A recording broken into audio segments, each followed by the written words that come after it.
السلام علیکم ورحمۃ اللہ وبرکاتہ۔ وعلیکم السلام ورحمۃ اللہ وبرکاتہ۔ کیا حال ہے سب کا؟ الحمدللہ۔ بہت خوشی ہو رہی ہے آپ سب کو دیکھ کر۔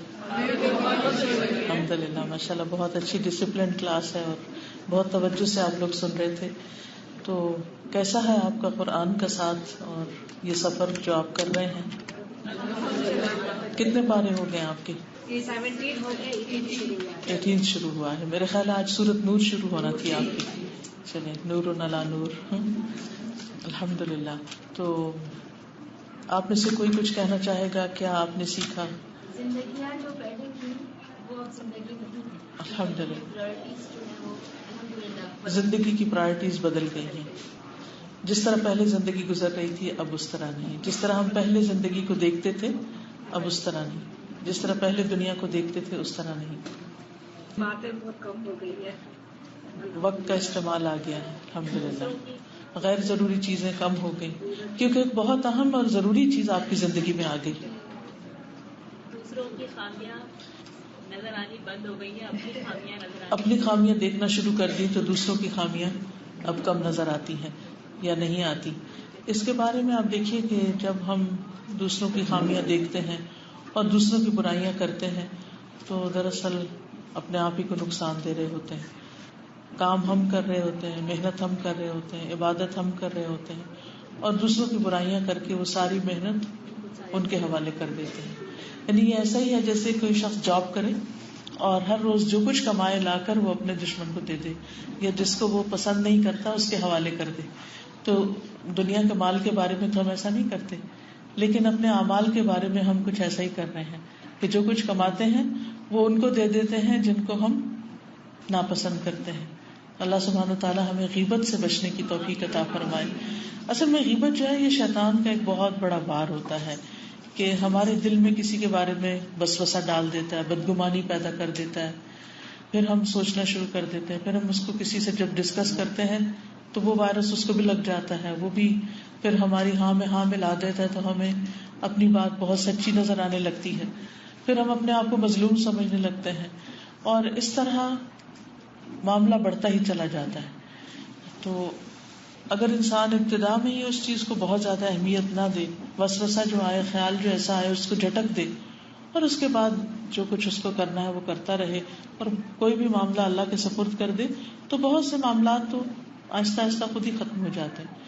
اب دیکھیے شیطان جو ہے نا آگ سے بنا ہے اور اس کا کام ہے آگ بھڑکانا، وہ آگ بھڑکاتا رہتا ہے، دلوں میں بھی ہمارے آگ بھڑکاتا ہے اور لوگوں کے اندر بھی اور پھر آپس کے تعلقات کے اندر بھی ایسی خرابیاں پیدا کرتا ہے جس کا نتیجہ یہ ہوتا ہے کہ پھر ہم اس کی لپیٹ میں جب آتے ہیں تو اپنا سب کچھ راکھ کر کے رکھ دیتے ہیں۔ تو اگر انسان کو یہ احساس ہو کہ یہ سب شیطان کی طرف سے ہے تو اس صورت میں انسان صبر سے کام لے اور اس کو چھوڑ دے تو آپ دیکھیں کہ آگ کتنی بھی بڑھ کے آہستہ آہستہ خود بخود اس کے شعلے نیچے ہونے لگتے ہیں اور ایک وقت آتا ہے کہ وہ بجھ جاتی ہے، بجھانے سے بھی بجھتی ہے، لیکن اگر نہ بھی بجھایا جائے، چھوڑ بھی دیا جائے تو پھر اس کا انجام جو ہے وہ آگے بڑھنا نہیں ہوتا۔ چلیے، آپ سب کو کارڈز مل گئے؟ نحمده ونصلی علی رسولہ الکریم، اما بعد فاعوذ باللہ من الشیطان الرجیم، بسم اللہ الرحمن الرحیم، رب اشرح لی صدری ویسر لی امری واحلل عقدۃ من لسانی یفقہوا قولی۔ صحیح بخاری میں ایک حدیث آتی ہے، حدثنا صدقة بن الفضل اخبرنا الولید عن الاوزاعی قال حدثني عمیر بن ہانئ قال حدثني جنادة بن ابی امیۃ حدثني عبادة بن الصامت عن النبي صلی اللہ علیہ وسلم قال من تعار من الليل فقال لا الہ الا اللہ وحدہ لا شریک له له الملک وله الحمد وهو على كل شيء قدیر الحمد للہ وسبحان اللہ ولا الہ الا اللہ واللہ اکبر ولا حول ولا قوة الا باللہ ثم قال اللهم اغفر لي او دعا استجیب له فإن تودع وصلى قبلت صلاته۔ امام بخاری کہتے ہیں کہ ہم سے صدقہ بن فضل نے بیان کیا وہ کہتے ہیں صدقہ، کہتے ہیں صدقہ نام ہے. ہمیں ولید نے خبر دی، ان کو اوزاعی نے کہا مجھے عمیر بن ہانی نے خبر دی، کہا مجھے جنادہ بن ابی امیہ نے خبر دی، انہوں نے کہا کہ مجھے عبادہ بن صامت رضی اللہ عنہ نے خبر دی. اور وہ خبر کیا ہے آگے بیان ہوگی. لیکن آپ دیکھ رہے ہیں کہ امام بخاری کی کتاب میں حدیث آنے سے پہلے یہ حدیث کتنے لوگوں کے توسط سے ان تک پہنچی اور پھر امام بخاری کی کتاب سے ہم تک پہنچی اور ہم اس سے فائدہ اٹھا رہے ہیں. یہ وہ تمام لوگ ہیں جنہوں نے اپنی زندگیاں علم حاصل کرنے میں لگا دی، سیکھنے اور سکھانے میں، اور بہت احتیاط اور ایمانداری کے ساتھ اللہ کے رسول صلی اللہ علیہ وسلم کی باتوں کو ہم تک پہنچایا.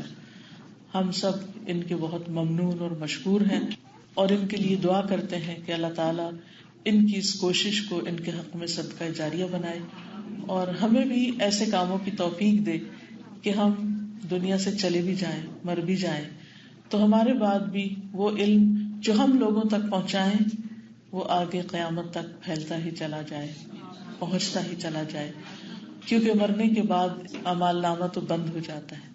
3 چیزیں بعد میں بھی فائدہ دیتی ہیں: نیک اولاد جو دعا کرے، اور صدقہ جاریہ یعنی ایسی جگہوں پر مال خرچ کرنا کہ جس سے بعد میں لوگ فائدہ اٹھائیں اور ثواب آپ کو پہنچتا رہے، اور تیسرے علم ينتفع به، ایسا علم جس سے لوگ فائدہ اٹھائیں، فائدہ مند علم، نفع مند علم.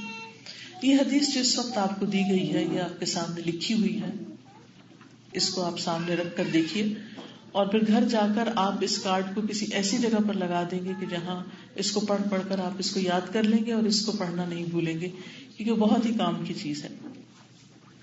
تو بہرحال حدیث ہے عن النبی صلی اللہ علیہ وسلم قال، نبی صلی اللہ علیہ وسلم نے فرمایا من تعار من اللیل، جس شخص کی رات کو آنکھ کھل گئی. اور ہم میں سے ہر شخص کے ساتھ یہ ایکسپیرینس ہوتا ہے کہ ہم ایک سائڈ پر سوتے ہیں اور جب ہماری نیند کا ایک سائیکل پورا ہوتا ہے اور ہمارے وہ سائڈ ذرا تھک جاتی ہے تو خود بخود ہم دوسری طرف رخ پلٹتے ہیں. اور کچھ لوگ تو نیند میں ہی اپنی سائڈ بدل لیتے ہیں، لیکن کچھ لوگوں کی آنکھ کھل جاتی ہے اس وقت. اور خاص طور پر اگر عمر زیادہ ہو تو پھر تو رات کو ایک بار نہیں کئی بار آنکھ کھلتی ہے. تو جہاں اس میں تکلیف ہے، مشقت ہے، وہاں اس میں فائدے بھی بہت ہیں. بہرحال جب رات کو آنکھ کھلے اور وہ جاگ جائے، فقال، پھر کہے لا الہ الا اللہ وحدہ لا شریک لہ لہ الملک ولہ الحمد وہو علی کل شیء قدیر، الحمد للہ وسبحان اللہ ولا الہ الا اللہ واللہ اکبر ولا حول ولا قوة الا باللہ. یعنی یہ دعا پڑھ لے. ثم قال، اس دعا کے پڑھنے کے بعد کہے اللہم اغفر لی، او دعا، یا کوئی اور دعا مانگے جو اس کے دل میں ہے. استجیب لہ، تو دعا قبول کر لی جاتی ہے اس کے لیے. یعنی اس وقت اللہ سبحانہ تعالیٰ کی یہ تعریف بیان کر کے انسان بخشش کی دعا کرتا ہے یا پھر کچھ بھی اور مانگتا ہے تو اس کی دعا قبول ہو جاتی ہے. فَإِن تَوَضَّأَ، پھر اگر وہ وضو کر لے، وصلّى، اور نماز پڑھ لے، قبلت صلاتہ، تو اس کی نماز قبول کر لی جاتی ہے. ہم میں سے ہر شخص دعاؤں کا محتاج ہے. ہم دوسروں کی بھی منتیں کرتے رہتے ہیں آپ ہمارے لیے دعا کریں. ہر شخص زندگی میں کسی نہ کسی مشکل کا شکار ہوتا ہے. کبھی وہ مشکلات ہمارے اندر کی ہوتی ہیں، ذہنی پریشانی ہوتی ہے، دل کی بے چینی ہوتی ہے، غم، ہم، فکر و فاقہ ہوتا ہے، یا پھر کوئی جسمانی بیماری ہوتی ہے، کبھی اولاد کی طرف سے کوئی پریشانی ہوتی ہے، کبھی رزق کی طرف سے، کبھی کسی اور چیز کی انسان کو پریشانی رہتی.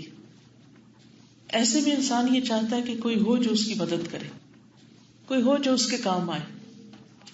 کون کام آ سکتا ہے سوائے اللہ کے؟ وہی ہے جس کے قبضہ قدرت میں پوری کائنات کی بادشاہت ہے. تبارک الذی بیدہ الملک وہو علی کل شیء قدیر. بہت بابرکت ہے وہ جس کے ہاتھ میں تمام کائنات کی بادشاہت ہے اور وہ ہر چیز پر قادر ہے، وہ سب کچھ کر سکتا ہے. تو انسان جب اس کے سامنے ہاتھ پھیلاتا ہے یا اس سے فریاد کرتا ہے یا اس سے دعا مانگتا ہے تو وہ دعا قبول کر لیتا ہے. اور خاص طور پر آدھی رات کو اگر آنکھ کھل رہی ہے اور آپ اللہ کا ذکر کرتے ہیں اور دعا مانگتے ہیں تو یہ ایک بہت ہی سنہرا موقع ہوتا ہے. اس وقت کو ضائع نہیں کرنا چاہیے. اور بعض لوگوں کے ساتھ تو یہ مشکل ہوتی ہے کہ وہ جب ان کی آنکھ کھل جائے تو دوبارہ آنکھ لگتی نہیں، کافی دیر تک سو نہیں پاتے، پریشانیاں، غم اور ہم ان کو گھیرے رکھتے ہیں.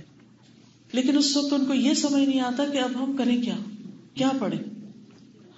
نبی صلی اللہ علیہ وسلم نے ہمیں زندگی کے ہر موقع کے بارے میں بہترین رہنمائی دی. اب آپ دیکھیے کہ یہ رات کو آنکھ کا کھلنا اور رات کو انسان کا اندھیرے میں بے چین ہونا، یہ ایک قدرتی سی بات ہے اور ہر ایک کو کم و بیش کسی نہ کسی طرح اس کا ایکسپیرینس کرنا پڑتا ہے.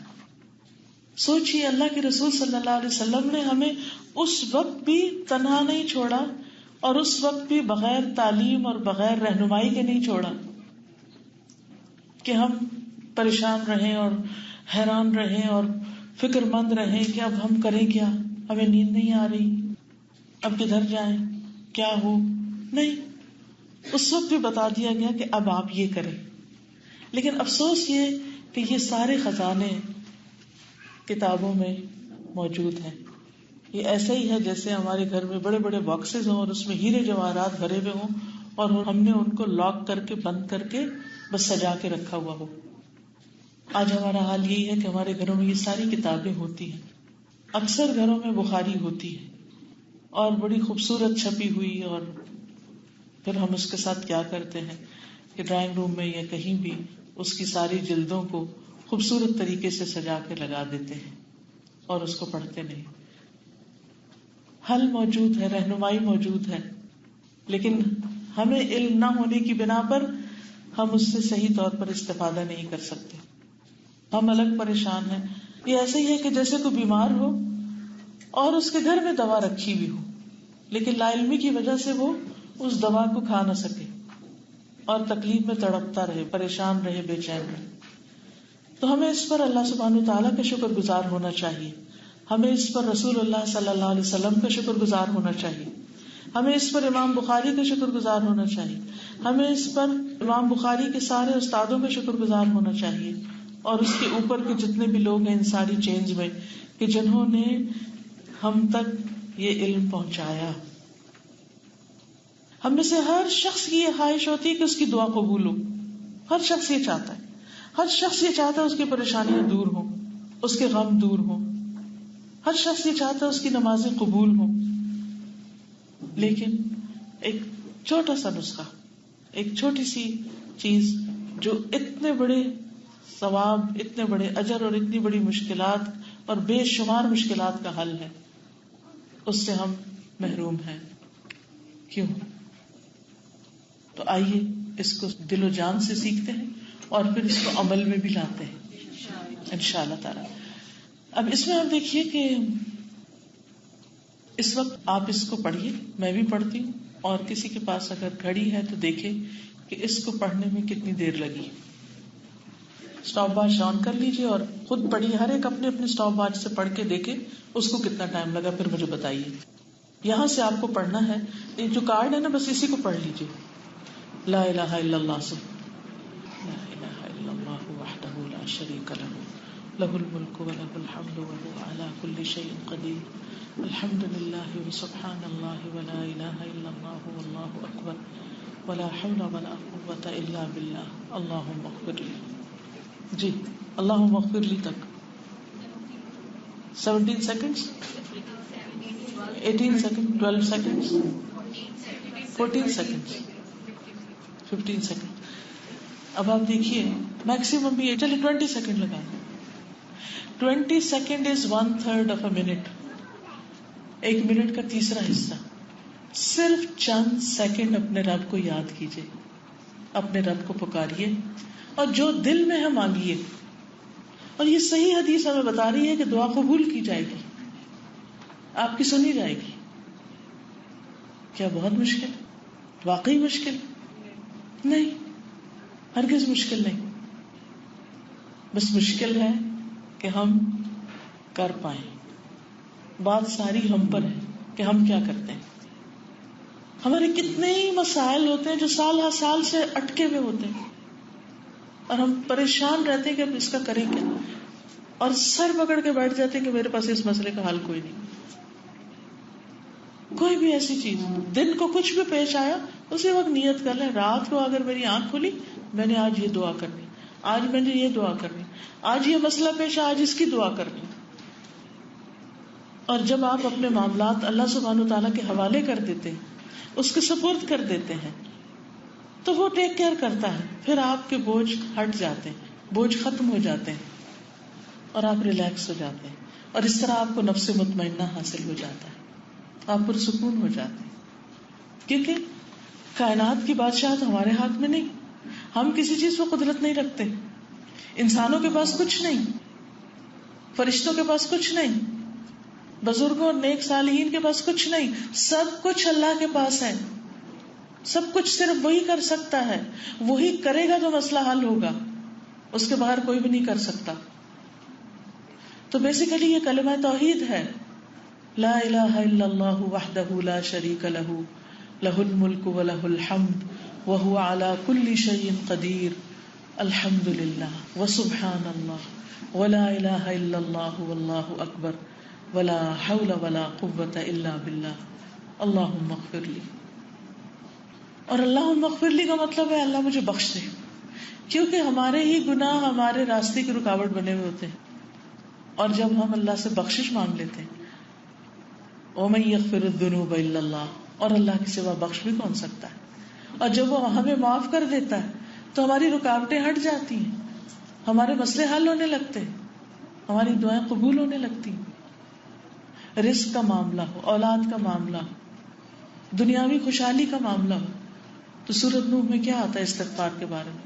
فَقُلْتُ اسْتَغْفِرُوا رَبَّكُمْ إِنَّهُ كَانَ غَفَّارًا يُرْسِلِ السَّمَاءَ عَلَيْكُمْ مِدْرَارًا وَيُمْدِدْكُمْ بِأَمْوَالٍ وَبَنِينَ وَيَجْعَلْ لَكُمْ جَنَّاتٍ وَيَجْعَلْ لَكُمْ أَنْهَارًا مَا لَكُمْ لَا تَرْجُونَ لِلَّهِ وَقَارًا. میں نے کہا اپنے رب سے استغفار کرو. فَقُلْتُ اسْتَغْفِرُوا رَبَّكُمْ إِنَّهُ كَانَ غَفَّارًا, بے شک وہ بہت زیادہ بخشش کرنے والا ہے. يُرْسِلِ السَّمَاءَ عَلَيْكُمْ مِدْرَارًا, تم پر آسمان بھیجے گا, یعنی بارشیں برستے بادل آئیں گے, خوب بارشیں برسیں گی. وَيُمْدِدْكُمْ بِأَمْوَالٍ, تمہیں مالوں سے مدد دے گا, مالوں سے, صرف مال نہیں, مالوں سے. يُمْدِدْكُمْ بِأَمْوَالٍ وَبَنِينَ, اور بیٹوں سے. نہیں ہے تو عطا کرے گا, ہے تو مددگار بنا دے گا ان کو, اگر نافرمان ہے تو فرما بردار ہو جائیں گی. وَيَجْعَلْ لَكُمْ جَنَّاتٍ, تمہارے لیے باغ پیدا کرے گا. وَيَجْعَلْ لَكُمْ أَنْهَارًا, تمہارے لیے نہریں بہا دے گا. مَا لَكُمْ لَا تَرْجُونَ لِلَّهِ وَقَارًا, کیا ہے تمہیں کہ تم اللہ کے لیے کوئی وقار نہیں رکھتے, یعنی اللہ تعالیٰ کو وہ امپورٹنس نہیں دیتے جو کہ تمہیں دینی چاہیے.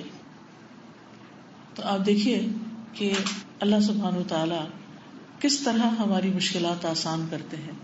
ہم سوتے ہیں وہ جاگتا ہے.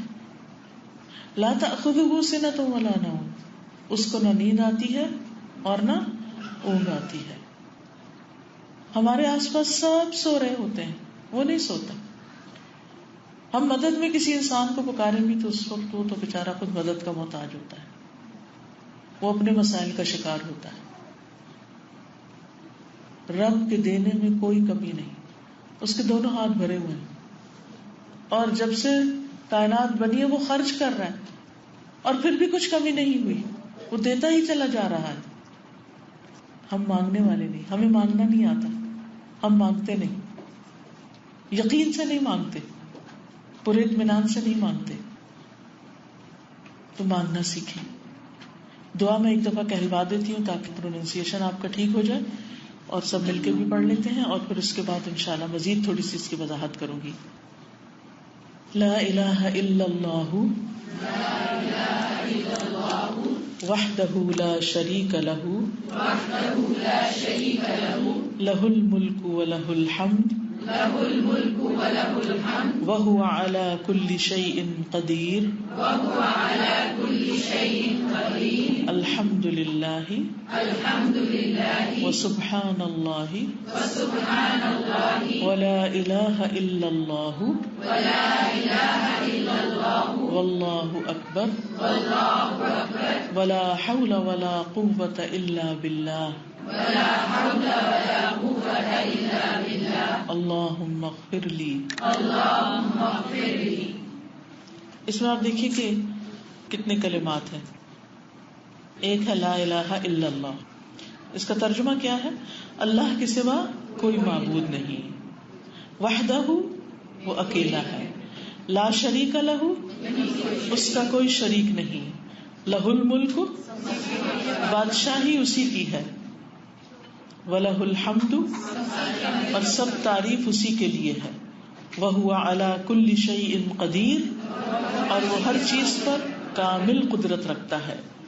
الحمدللہ سب تعریف اللہ ہی کے لیے ہے.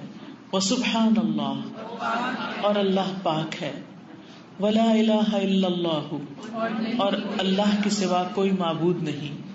وَاللَّهُ أَكْبَرُ اور اللہ سب سے بڑا ہے. ولا حول ولا قوة الا باللہ اور اللہ کی مدد کے بغیر نہ برائی سے بچنے کی ہمت ہے نہ نیکی کرنے کی طاقت. حول اور قوت ایک ہی چیز ہے، ملتے جلتے الفاظ ہیں. تو ایک میں برائی سے بچنے کی طاقت اور ایک نیکی کرنے کی طاقت نہیں مگر اللہ ہی کی مدد کے ساتھ. اللہم اغفر لی اے اللہ مجھے بخش دے. اب ذرا آپ مل کے اس دعا کو ایک دفعہ اونچی آواز میں پڑھیے سب. لا الہ الا اللہ وحدہ لا شریک لہ لہ الملک ولہ الحمد وہو علی کل شیء قدیر. الحمد للہ سبحان اللہ ولا الہ الا اللہ واللہ اکبر ولا حول ولا قوة الا باللہ اللہم اغفر لی. اب آپ دیکھیے کہ یہ کلمہ تو سب کو آتا ہے. لا الہ الا اللہ وحدہ لا شریک لہ بچپن سے سکھا دیتے ہیں. الحمدللہ بھی آتا ہے، سبحان اللہ بھی آتا ہے، ولا الہ الا اللہ بھی آتا ہے، واللہ اکبر بھی آتا ہے، ولا حول ولا قوة الا باللہ بھی آتا ہے، اللہم اغفر لی بھی آتا ہے. سب کچھ تو آپ کو آتا ہے، مشکل تو ہے ہی نہیں کچھ. صرف ترتیب یاد رکھنی، کیونکہ عام طور پہ ہم سبحان اللہ والحمد للہ ولا الہ الا اللہ واللہ اکبر کہتے ہیں، یہاں الحمدللہ پہلے. تو جس طرح نبی صلی اللہ علیہ وسلم نے سکھایا ہے اسی طرح اس کو پڑھنے کی ضرورت ہے، اسی ترتیب کے ساتھ، تو پھر انشاءاللہ زیادہ فائدہ ہوگا. اس میں آپ دیکھیے کہ سب سے پہلے لا الہ الا اللہ کہ اللہ کے سوا کوئی معبود حقیقی ہے ہی نہیں، وہی عبادت کے لائق ہے. اب دیکھیے کہ اللہ سبحانہ تعالیٰ کو سب سے زیادہ جو چیز ناپسند ہے وہ شرک ہے، کہ اس کے ساتھ کسی کو شریک ٹھہرایا جائے. اور سب سے زیادہ جو چیز اس کو محبوب ہے وہ توحید ہے، کہ اس کو ایک قرار دیا جائے کہ وہ ایک ہے. لا الہ الا اللہ. اور الہ کا مطلب کیا ہے؟ معبود برحق. کیا مطلب ہے؟ معبود برحق. معبود برحق کا مطلب کیا ہے؟ حقیقی معبود جس کا حق ہے کہ وہ معبود بنے، باقی سب جھوٹے ہیں. اصل معبود وہی ہے، عبادت کے لائق وہی ہے. اور پھر اس کی مزید تاکید ہے وحدہ. پہلے ہم نے کہہ دیا لا الہ الا اللہ، لیکن پھر مزید تاکید وحدہ لا شریک لہ. پھر شرک کی نفی بھی کی، شریک ہے ہی کوئی نہیں. تو آپ دیکھیے کہ جب کسی بات کو اثبات اور نفی میں کیا جاتا ہے، اس کا مطلب کیا ہے کہ ایک دفعہ افرمیشن اور دوسری دفعہ اس کے اپوزٹ کی نگیشن کی جاتی ہے تو بات پکی مضبوط ہوتی. اس کی کوئی مثال جیسے قل هو اللہ احد اللہ الصمد لم یلد ولم یولد ولم یکن لہ کفوا احد. کیا کہا گیا؟ قل هو اللہ احد. دوسری آیت میں اللہ الصمد، اور پھر لم یلد ولم یولد ولم یکن لہ کفوا احد. تو آخری دو میں کیا ہے؟ لم لم لم کا کیا مطلب ہوتا ہے؟ نہیں، نو نو. ٹھیک ہے، تو اس بات اور نفی. مثلا آپ کہتے ہیں نا میں نے پانی پیا اور کچھ بوتل میں چھوڑا ہی نہیں. اگر آپ صرف یہ کہیں کہ میں نے پانی پی لیا تو یہ بھی بات ہے، لیکن آپ کہتے ہیں میں نے اس میں سے کچھ چھوڑا ہی نہیں، تو یہ بات زیادہ تاکید والی بات ہے. تو یہاں لا الہ الا اللہ وحدہ ایک بات، اور پھر لا شریک لہ مزید اس کی تاکید. دیکھیے بہت سے لوگ اللہ سبحانہ و تعالی کو بڑا مانتے ہیں، الہ مانتے ہیں کہ وہی بڑا ہے، وہی معبود ہے. آپ دیکھیے کہ تمام مذاہب میں یعنی اللہ سبحانہ و تعالیٰ کو مختلف ناموں سے جو وہ اپنے اپنے طریقے سے پکارتے ہیں، لیکن اس کو بڑا مانتے ہیں. ایون مشرکین مکہ جب ان سے کہا جاتا تھا کہ آسمان و زمین کو کس نے پیدا کیا اور مختلف اللہ سبحانہ و تعالیٰ کے جو کام ہے، یہ صفات ہے، ان کے بارے میں پوچھا جاتا تو وہ اس کو مانتے تھے کہ سب کچھ اللہ نے بنایا. وہ نہیں کہتے تھے بتوں نے بنایا. لیکن ساتھ کیا کرتے تھے؟ صرف ایک نہیں مانتے تھے، ساتھ اوروں کو شریک کر دیتے تھے. تو ان کا سب سے بڑا قصور یہی تھا کہ انہوں نے اللہ کو تو مانا مگر ایک نہیں مانا. تو یہ بہت امپورٹنٹ ہے کہ اللہ سبحانہ و تعالیٰ کو معبود مانا جائے، لیکن ایک مانا جائے اور اس کے ساتھ کسی کو شریک نہ کیا جائے کہ کوئی اور شریک ہے ہی نہیں. اچھا ہم زبان سے تو کہہ دیتے لا شریک لہ، لیکن عملی طور پر آپ دیکھیں کہ جب اللہ سبحانہ و تعالیٰ کی کوئی بات ہمارے سامنے آتی ہے تو پھر ہم کہتے ہیں ہاں اللہ کا حکم تو یہ ہے لیکن میرا دل یہ کہتا ہے، یا فلاں یہ کہتا ہے، یا لوگ یہ چاہتے ہیں. تو اللہ سبحانہ و تعالیٰ از above everything، اور اس کے ساتھ کسی اور کی بات، کسی اور کی امپورٹنس، کسی اور کی محبت، کسی پہ خوف، کسی پہ توکل، کسی پہ بھروسہ، کسی کی عبادت، کسی کی نماز، کسی سے دعا، کسی کے لیے قربانی، کچھ بھی جائز نہیں. سب کچھ صرف اور صرف اسی ایک کے لیے، لا شریک لہ. اسے کسی مددگار کی ضرورت نہیں، یعنی وہی ہمارا معبود ہے، ہم صرف اس کی عبادت کرتے ہیں. ایاک نعبد و ایاک نستعین، صرف تیری ہم عبادت کرتے، صرف تجھ سے ہم مدد چاہتے ہیں. ٹھیک ہے. لہ الملک و لہ الحمد، اسی کی ہے بادشاہت اور اسی کی ہے تعریف. یعنی سب بادشاہوں کا بادشاہ وہ ہے، پوری کائنات کی بادشاہت اس کے ہاتھ میں ہے، اور وہی ہے جس کی ہر حال میں تعریف ہونی چاہیے. اچھا جب ہمیں کوئی نعمت ملتی ہے اس وقت ہم پھر بھی تعریف کر لیتے ہیں، الحمدللہ کہتے ہیں، لیکن جب کوئی تکلیف پہنچتی ہے تو اس وقت ہم کیا کہتے ہیں؟ اس وقت ہم الحمدللہ کہنا بھول جاتے ہیں. ایک ہوتا ہے عام لوگوں کا شکر، الحمدللہ کلمہ شکر بھی ہے نا. ایک عام لوگوں کا شکر ہوتا ہے جو نعمت ملنے پہ بس کرتے ہیں، اور ایک خاص لوگوں کا شکر ہوتا ہے کہ جو تکلیف آنے پر بھی شکر ادا کرتے ہیں.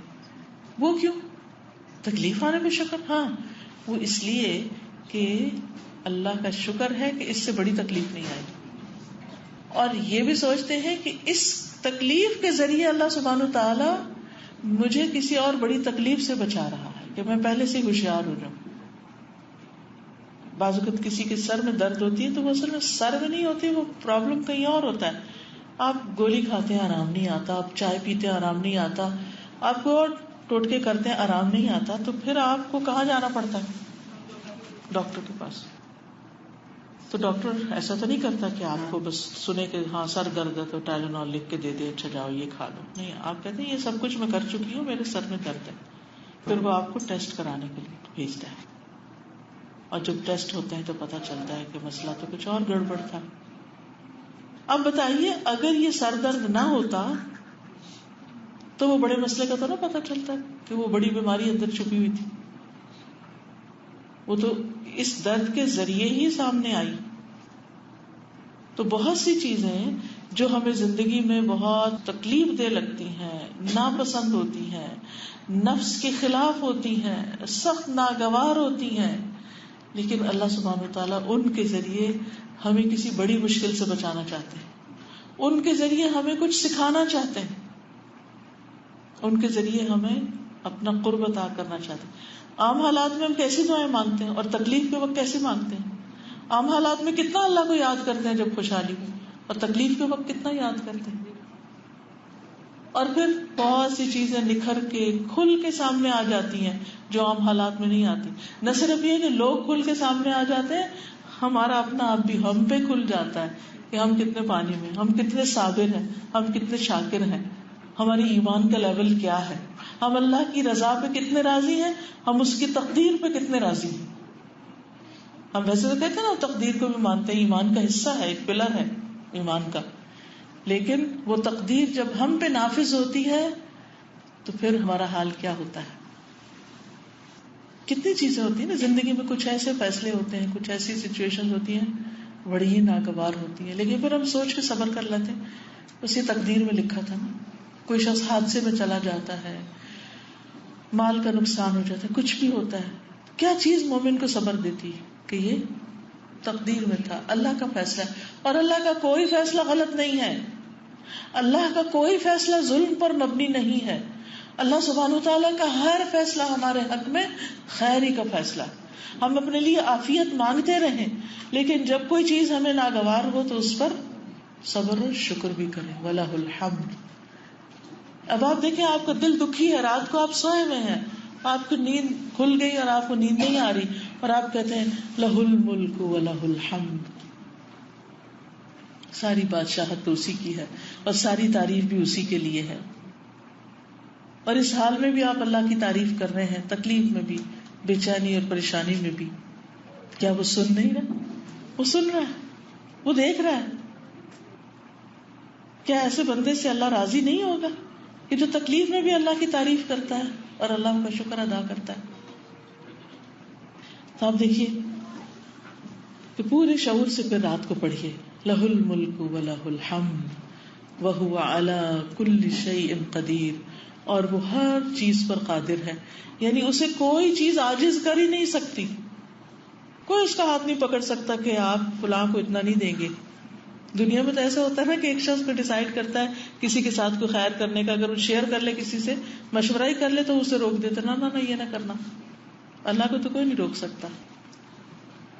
خوب قدرت رکھتا ہے، پورا کنٹرول ہے، اور کوئی چیز اس کی قدرت سے باہر نہیں. یہ کوئی کہے کہ بھئی یہ تو نعوذ باللہ اللہ کے بس کی بات نہیں، اس کے لیے کچھ بھی مشکل نہیں، کچھ بھی مشکل نہیں. اس کے بعد ہم الحمدللہ پھر کہتے ہیں یہ سب تعریف اللہ کے لیے، وسبحان اللہ، اور اللہ پاک ہے. اب اس میں بھی آپ دیکھیے الحمدللہ کیا ہے کہ یہاں ہم اس بات کر رہے ہیں کہ تعریف اللہ کے لیے، یعنی سارے اچھے اچھے نام، اچھی اچھی صفات سب اللہ کے لیے.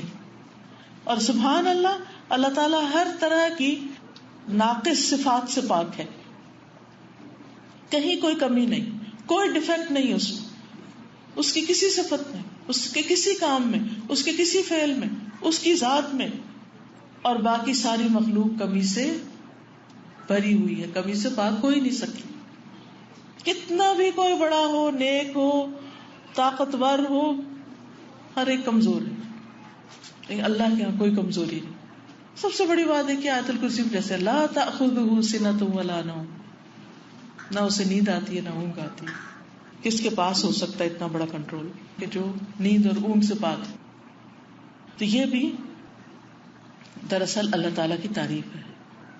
یعنی ایک تعریف ہم یوں کرتے ہیں الحمدللہ کہہ کے، اور ایک تعریف ہم یوں کرتے ہیں سبحان اللہ کہہ کے، کہ اللہ تعالیٰ ہر عیب سے، ہر نقص سے پاک ہے، اس میں کوئی نقص نہیں.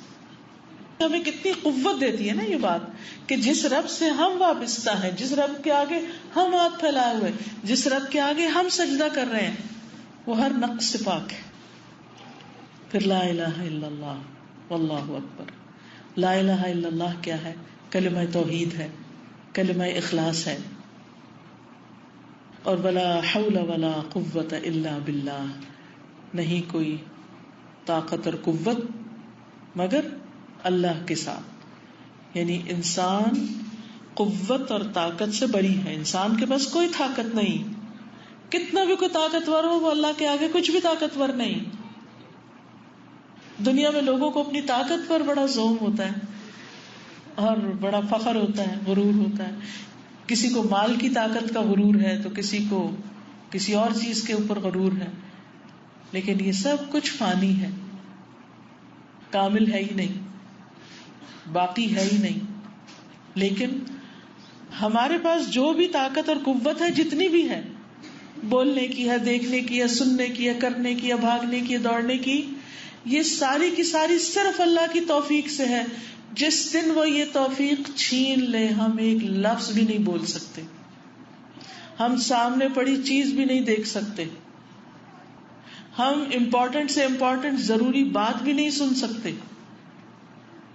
اور حق اور ہدایت کی بات اور قرآن کی سمجھ کی بات وہ تو ویسے نہیں آ سکتی جب تک اللہ توفیق نہ دے، جب تک وہ دل نہ کھولے، جب تک وہ پردے نہ ہٹائے. تو ہم جو کچھ کر رہے ہیں، چاہے ہم نماز پڑھیں، چاہے ہم یہ قرآن پڑھ رہے ہیں یا پڑھا رہے ہیں، یا آج یہاں مل کے بیٹھے ہیں یا یہاں پہنچے ہیں اور یہ باتیں کر رہے ہیں، یہ صرف اور صرف اللہ کی توفیق سے ہوا ہے.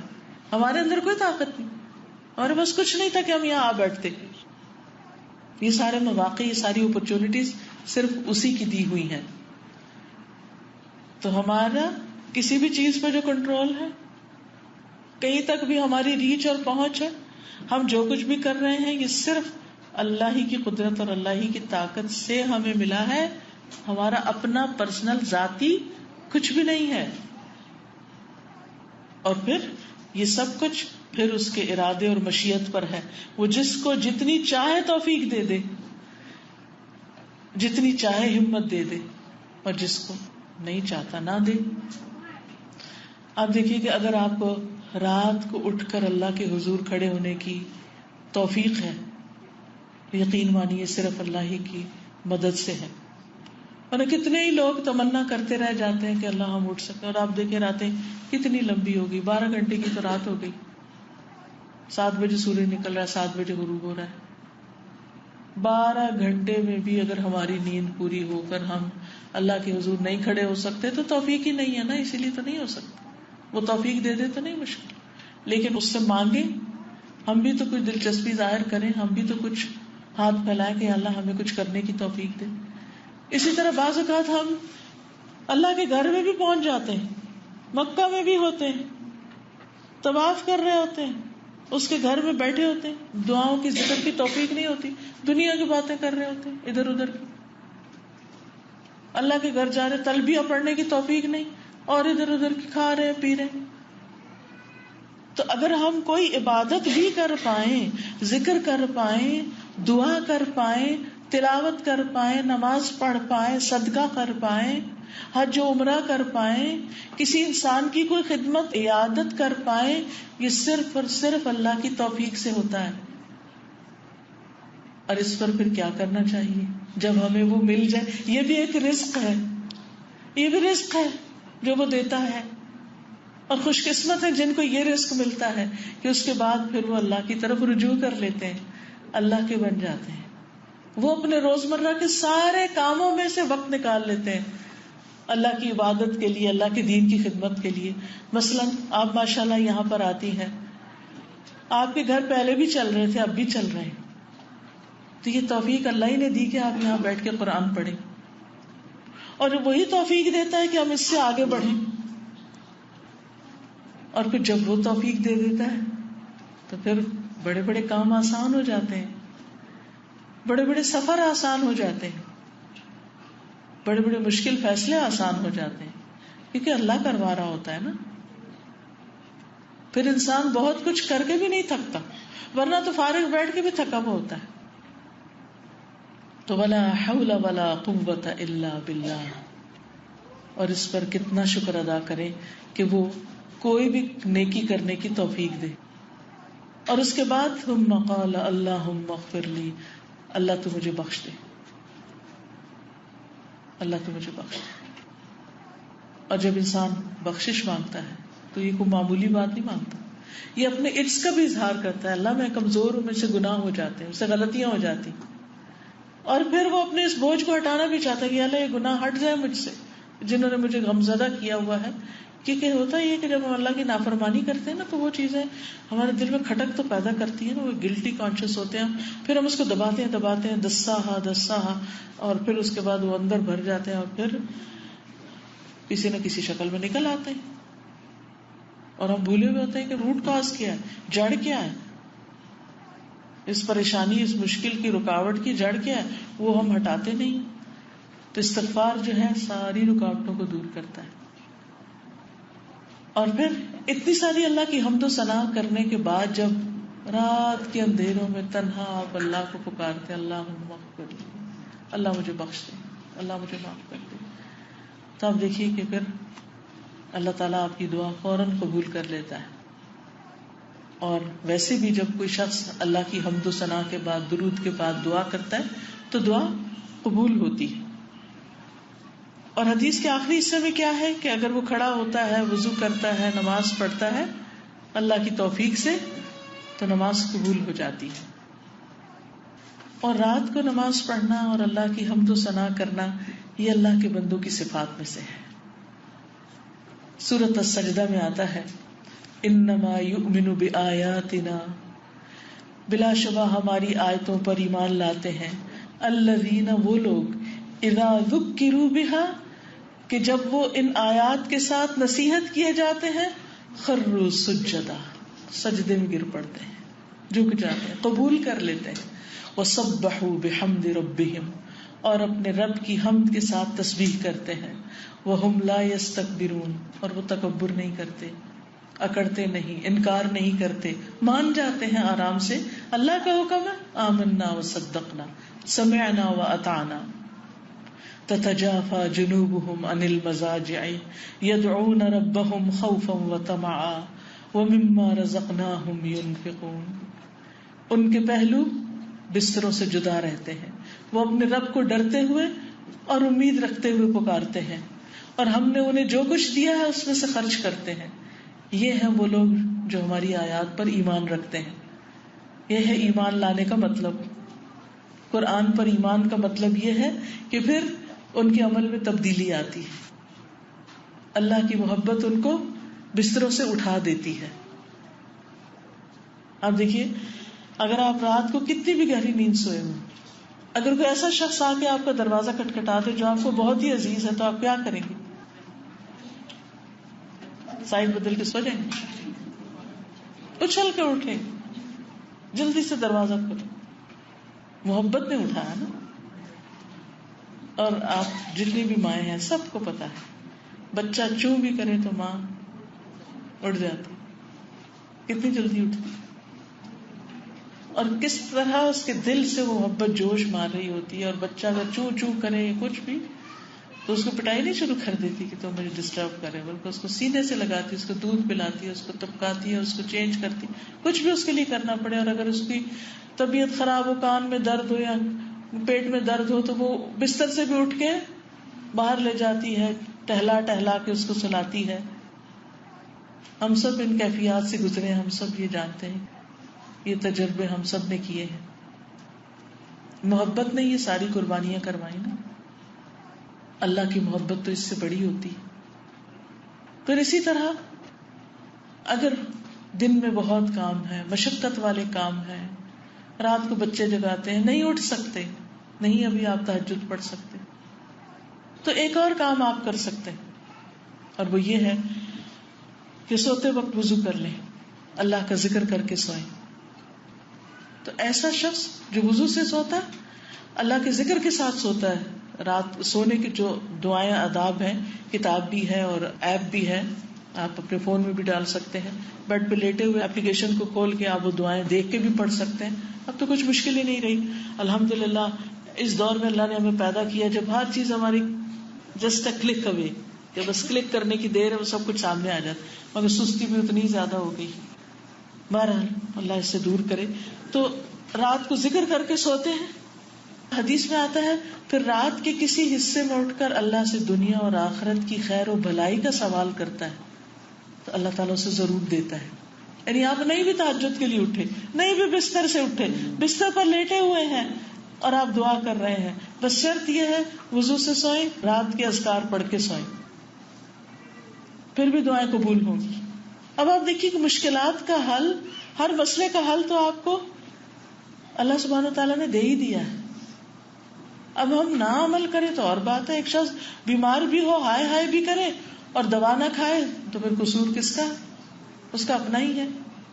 اسی طرح ایک اور حدیث میں آتا ہے، ابو ہریرہ رضی اللہ عنہ کی روایت ہے، نبی صلی اللہ علیہ وسلم نے فرمایا، جس نے طہارت کی حالت میں رات گزاری تو اس کے بستر میں ایک فرشتہ رات گزارتا ہے. رات کی کسی گھڑی میں جب بھی وہ کروٹ بدلتا ہے تو فرشتہ کہتا ہے، اللہ اپنے اس بندے کو معاف کر دے، اس نے طہارت کی حالت میں رات گزاری. یعنی آپ باوضو سوئے، پھر وضو چلا بھی گیا، لیکن ابتدا جس چیز سے ہوئی اس کو کنسیڈر کیا جائے گا. اور پھر انسان جب اٹھتا ہے صبح تو اس کے اٹھنے میں بھی آسانی ہوتی ہے. شیطان تو سوتے ہوئے 3 گریں لگاتا ہے نا، لیکن جب انسان اللہ کا ذکر کرتا ہے تو ایک گرہ کھل جاتی، وضو کرتا ہے تو دوسری، اور نماز پڑھ لیتا تو ساری گریں کھل جاتی ہیں، اور صبح کو حشاش بشاش خوش مزاج اٹھتا ہے. ورنہ نفس کی خباثت اور سستی کے ساتھ صبح کرتا ہے، اور صبح کا بابرکت وقت ضائع کر دیتا ہے، اور پھر سارا دن کاموں میں، دنیا کے شغل میں لگا رہتا ہے، اور کام ختم ہونے کا نام نہیں لیتے، اور یوں زندگی انسان کماتا چلا جاتا ہے. اللہ نے ہماری صبح میں برکت رکھی ہے، تو جو شخص صبح تہجد کے لیے نہیں بھی اٹھا، فجر کے لیے اٹھ گیا، تو اس کی صبح بھی بہت بخیر ہوگی انشاءاللہ، اور وہ اپنے ارلی مارننگ میں بہت سے اہم کام نپٹا لے گا. تو بہرحال دعا کو ایک دفعہ اور پڑھ لیجیے بلند آواز سے. ایک دفعہ جو ابھی معنی پڑے ہیں ان کو دل میں رکھ کے اس کو دہرائیے. پڑھیے، لا الہ الا اللہ وحدہ لا شریک لہ لہ الملک ولہ الحمد وهو علی کل شیء قدیر. الحمد للہ سبحان اللہ ولا الہ الا اللہ واللہ اکبر ولا حول ولا قوة الا باللہ اللہم اغفر لی. اور بھی کوئی دل میں دعا ہے تو وہ بھی مانگ سکتے ہیں، ٹھیک ہے نا. اصل میں ہمارا اس بات پہ یقین ہونا چاہیے کہ اگر اللہ سبحانہ و تعالیٰ کسی خیر اور بھلائی کے پہنچانے کا ہمیں ارادہ کر لے، کوئی اس کو نہیں روک سکتا، اور اگر وہ کوئی تکلیف پہنچائے تو اسے دور بھی کوئی نہیں کر سکتا. سورۃ الانعام آیت 17 میں آتا ہے، وَإِن يَمْسَسْكَ اللَّهُ بِضُرٍّ فَلَا كَاشِفَ لَهُ إِلَّا هُوَ وَإِن يَمْسَسْكَ بِخَيْرٍ فَهُوَ عَلَى كُلِّ شَيْءٍ قَدِيرٌ. اگر اللہ تجھے کوئی تکلیف پہنچائے تو اس کے سوا اسے کوئی دور کرنے والا نہیں، اور اگر وہ تجھے کوئی بھلائی پہنچائے تو وہ ہر چیز پر پوری طرح قادر ہے. اور یہ جو کلمہ ہے سبحان اللہ والحمد للہ ولا الہ الا اللہ واللہ اکبر، الگ سے بھی یہ پڑھا جائے، یعنی رات کے علاوہ دن میں بھی آپ پڑھتے ہیں تو اس کی بڑی فضیلت ہے. انس رضی اللہ عنہ کہتے ہیں کہ ایک بدو نبی صلی اللہ علیہ وسلم کے پاس آیا اور کہا کہ اے اللہ کے رسول صلی اللہ علیہ وسلم، مجھے کسی بہترین چیز کی تعلیم دیجیے، کوئی اچھی سی چیز بتائیے. جیسے ہم ایک دوسرے سے کہتے ہیں کوئی اچھی سی بات بتائیں. نبی صلی اللہ علیہ وسلم نے اس کا ہاتھ پکڑا اور فرمایا، اس طرح کہا کرو، سبحان اللہ والحمد للہ ولا الہ الا اللہ واللہ اکبر. تو بدو نے ان 4 چیزوں کو اپنی انگلیوں پہ گنا. سبحان اللہ کیسے؟ اس طرح، سبحان اللہ والحمد للہ ولا الہ الا اللہ واللہ اکبر، اور چل دیا. ابھی جا رہا تھا، کچھ سوچنے کے بعد پھر آ گیا. نبی صلی اللہ علیہ وسلم مسکرا دیے اور فرمایا، خستہ حال بدو کچھ سوچنے لگ گیا، کچھ سوچ میں پڑ گیا.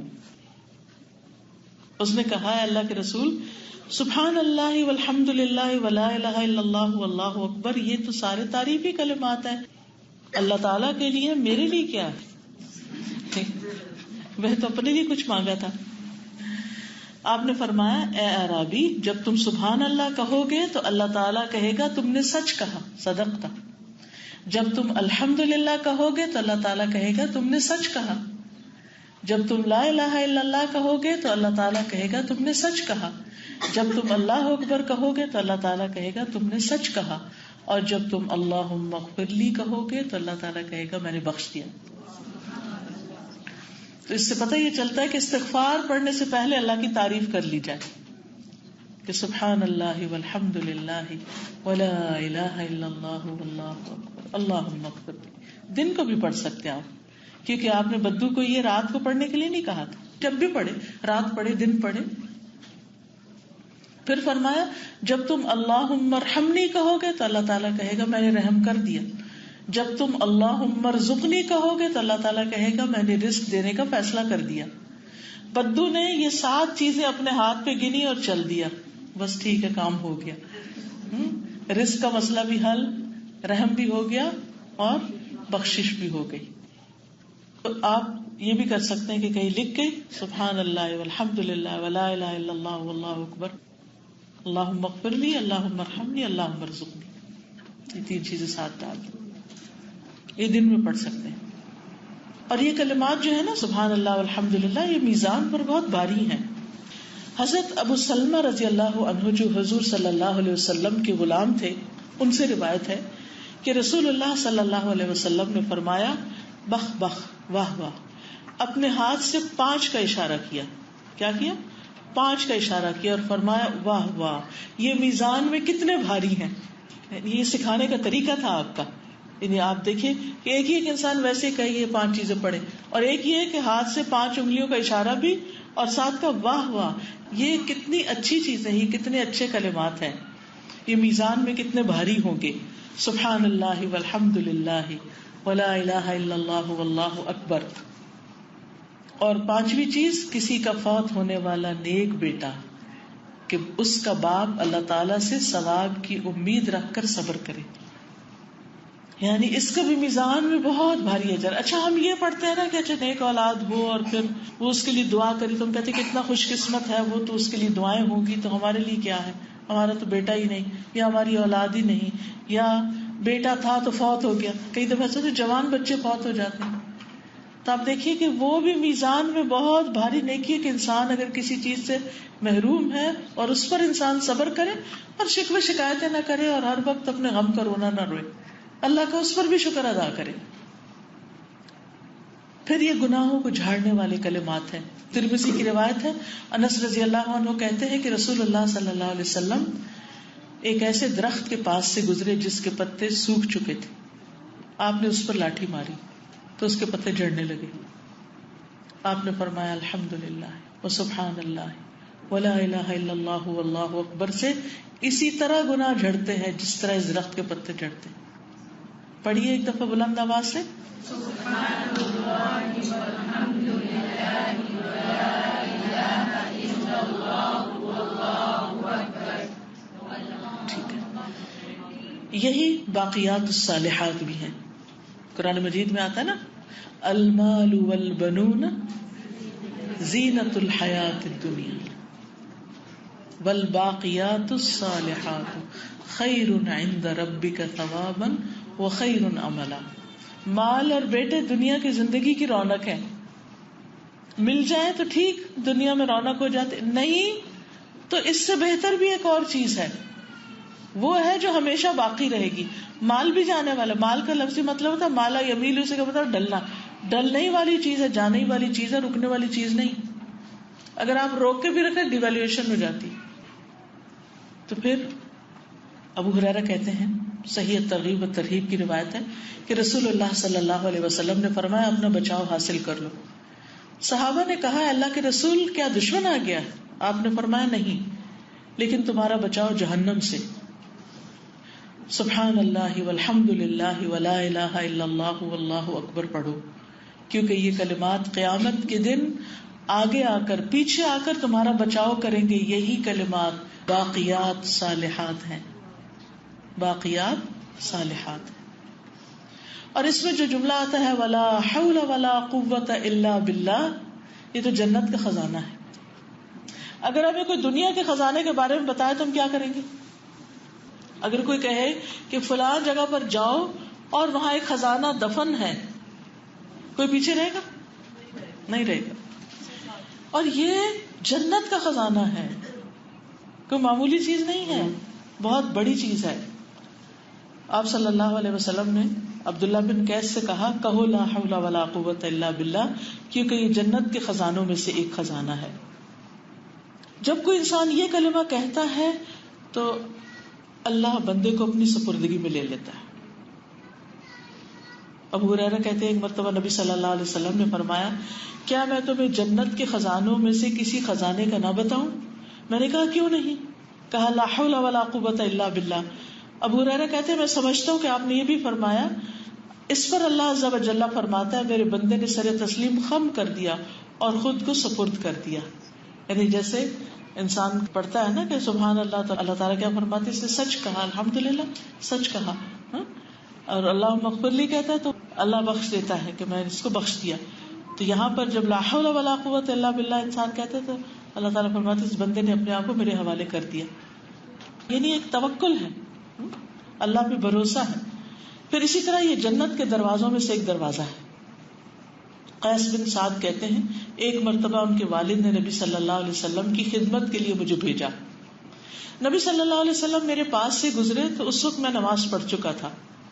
نبی صلی اللہ علیہ وسلم نے مجھے اپنے پاؤں کے ساتھ ٹھوکر ماری, یعنی ایسے کر کے ہلایا, اور فرمایا کیا میں تمہیں جنت کے دروازوں میں سے ایک دروازے کا نہ بتاؤں؟ میں نے عرض کیا کیوں نہیں اللہ کے رسول؟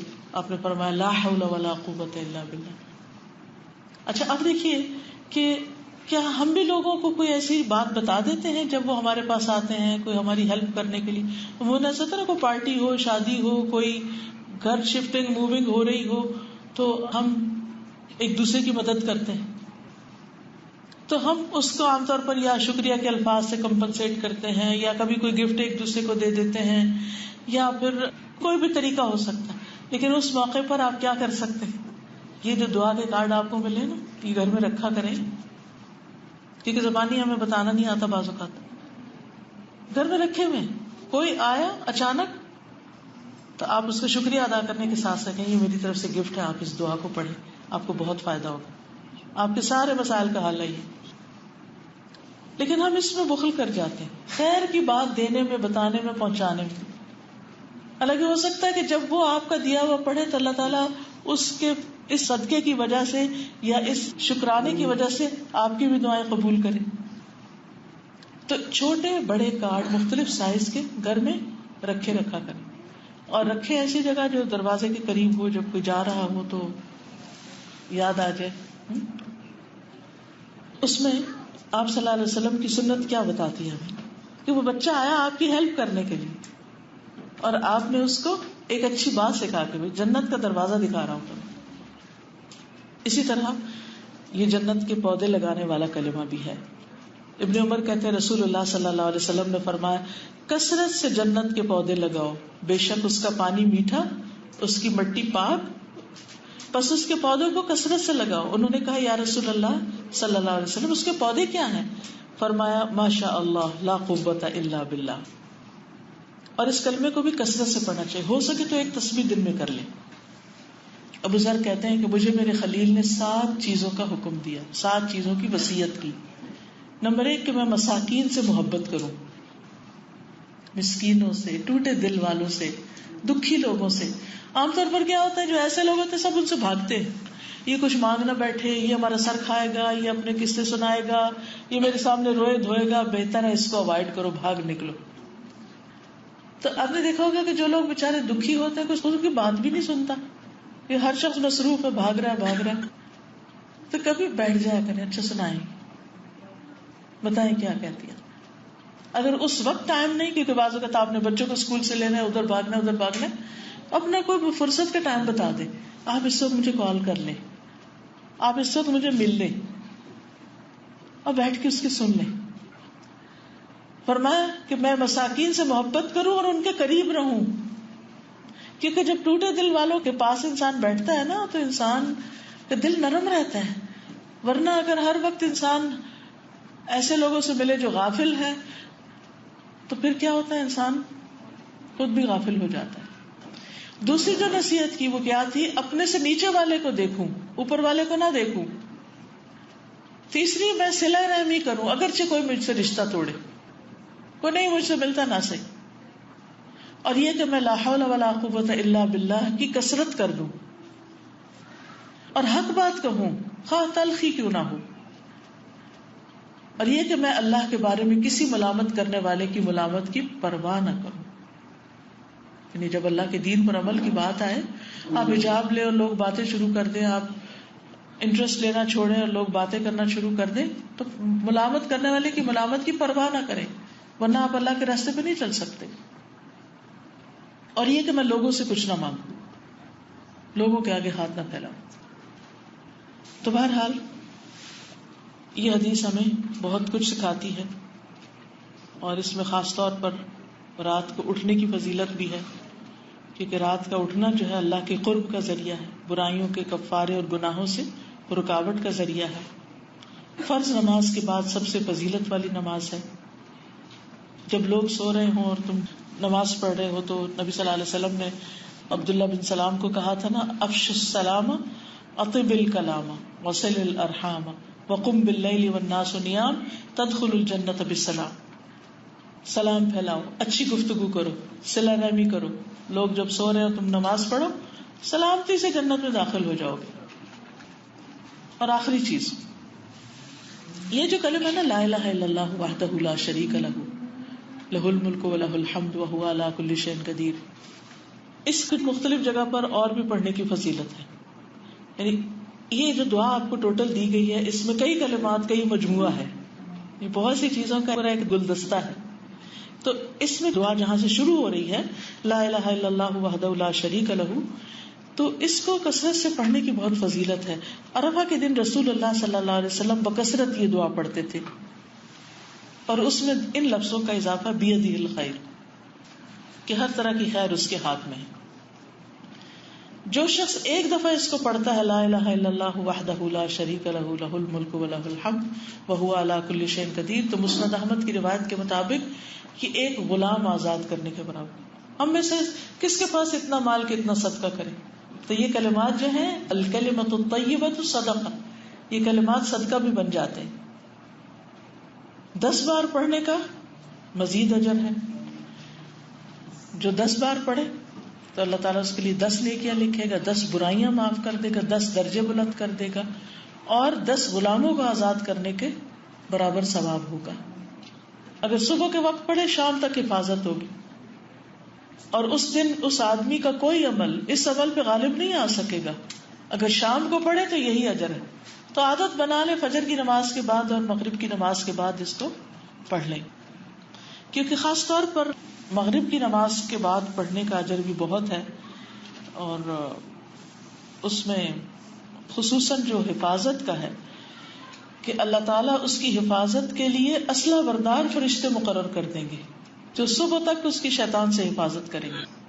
اور اللہ تعالیٰ اس کی وجہ سے اس کے لیے 10 رحمتیں واجب کرنے والی نیکیاں لکھ دے گا، اور 10 برباد کرنے والے گناہ معاف کر دیے جائیں گے، اور 10 مومن غلام آزاد کرنے کے برابر ثواب عطا کیا جائے گا. ویسے تو آپ کسی بھی وقت پڑھ سکتے ہیں، لیکن یہ 2 اوقات اگر پڑھیں گے تو حفاظت ہوگی.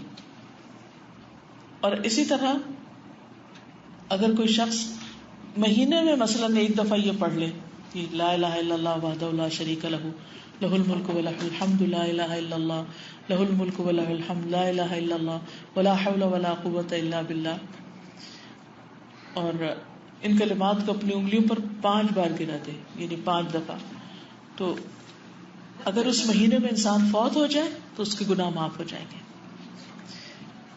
اسی طرح ہر نماز کے بعد 33 دفعہ سبحان اللہ، 33 دفعہ الحمدللہ، 33 دفعہ اللہ اکبر، اور آخری دفعہ 100 کا عدد پورا کرنے کے لیے یہی کلمہ لا الہ الا اللہ وحدہ لا شریک لہ، تو اس کے سارے گناہ معاف کر دیے جائیں گے، خاص سمندر کی جھاگ کے برابر. اور یہ صحیح مسلم کی روایت ہے. اچھا، فجر اور مغرب کی نماز کے بعد بغیر قدم ہلائے یہ کلمات پڑھنا زیادہ افضل ہے. یعنی جدھر آپ بیٹھے ہیں نا تحیات کی پوزیشن میں، اسی طرح آپ نے پڑھنے ہیں اگر آپ بیٹھ سکیں. لیکن اگر آپ کو نیچے بیٹھنے میں مشکل ہے تو پھر اللہ کو پتا ہے آپ کرسی پہ بیٹھ کے پڑھ لیں، لیکن بات کیے بغیر ایٹ اے اسٹریچ 10 دفعہ یہ پڑھ لیں. اور ان میں بیدہ الخیر یحیی و یمیت کے الفاظ کا اضافہ ہوتا ہے. اور ایسا شخص گناہوں سے محفوظ رہتا ہے. حدیث میں آتا ہے جو شخص مغرب اور فجر کی نماز پڑھنے کے بعد اپنے پاؤں جائے نماز سے پھیرنے سے پہلے یہ کلمات 10 مرتبہ کہہ لے، لا الہ الا اللہ وحدہ لا شریک لہ لہ الملک ولہ الحمد بیدہ الخیر یحیی و یمیت وہو علی کل شیء قدیر، تو اس کے لیے 10 نیکیاں لکھی جائیں گی، 10 گناہ معاف ہوں گے، 10 درجات بلند ہوں گے. اور یہ کلمات اس کے لیے ہر ناپسندیدہ چیز اور شیطان مردود سے حفاظت کا ذریعہ بن جائیں گے. شرک کے علاوہ کوئی گناہ اسے گھیرے گا نہیں، وہ عمل کے لحاظ سے تمام لوگوں سے افضل ہوگا، مگر وہ جو اس بندے سے بھی آگے بڑھنا چاہتا ہے تو وہ اس سے زیادہ پڑھ لے. پھر اگر کچھ نہیں کر سکتا تو صبح شام ایک دفعہ پڑھ لیں، ایک بار پڑھ لیں، ایک غلام آزاد کر دیں. ٹھیک ہے، ہو سکے تو 100 بار بھی پڑھ لیں، کیونکہ جو یہ 100 بار پڑھ لے تو اس پر کوئی شخص سبقت لے جا ہی نہیں سکتا الا یہ کہ وہ اس سے کوئی افضل کام کرے. پھر اسی طرح بستر پر لیٹ کے بھی آپ اس کو پڑھ سکتے ہیں، یعنی سوتے وقت بھی پڑھ سکتے ہیں. رات کو پڑھنا تو اپنی جگہ ہے لیکن سوتے وقت بھی، اور بازار میں داخل ہوتے وقت. ٹھیک ہے نا، لا الہ الا اللہ وحدہ لا شریک لہ لہ الملک ولہ الحمد یحیی و یمیت وہو حی لا یموت بیدہ الخیر. تھوڑے سے الفاظ کا اضافہ ہے، وہو علی کل شیء قدیر. تو اس کے لیے 10 لاکھ یعنی 1 ملین نیکیاں لکھی جاتی ہیں جو بازار میں اس کو پڑھتا ہے، کیونکہ وہاں انسان کا دھیان چیزوں کی طرف ہوتا ہے نا، ذکر کی طرف نہیں ہوتا، تو اجر بھی بڑھ گیا. 10 لاکھ گناہ معاف فرماتا ہے اور اس کے لیے جنت میں گھر تعمیر فرماتا ہے. اور ایک روایت میں آتا ہے ترمذی کی کہ 10 لاکھ درجے بلند کرتا ہے. تو یہ تھا لا الہ الا اللہ وحدہ لا شریک لہ اور اللہ کے ذکر کرنے کا فائدہ. اور اصل یہ ہے کہ سارے مسائل کا حل، کیونکہ ہم مشکلات میں جب گھرے رہتے ہیں تو اس وقت دعا کرنا بھول جاتے ہیں، تو جو اس میں اللہ کو یاد کر لے وہ کامیاب ہو گیا انشاءاللہ. تو اسی کے ساتھ میں اپنے اس لیکچر کا اختتام کرتی ہوں. سبحانک اللہم و بحمدک اشہد ان لا الہ الا انت استغفرک و اتوب الیک. السلام علیکم و رحمۃ اللہ وبرکاتہ.